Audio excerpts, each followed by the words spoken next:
So ayan mga gops, nakabihis tayo ngayon. Andito nga pala kami sa IKEA. So kung nakikita nyo, mayroon po silang sale dito na biryani shrimp.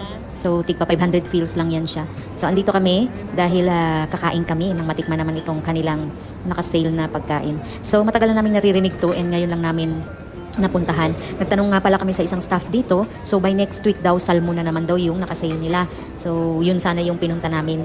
And ayan, since andito na kami, so yan na yung aming in order nang matikman yung kanilang biryani shrimp.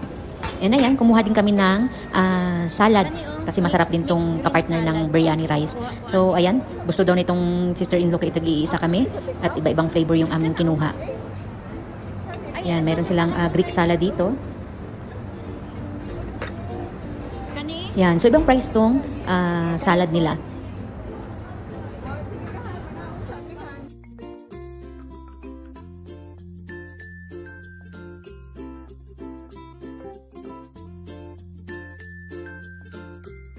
Kumuha naman kami ng lemon mint na juice.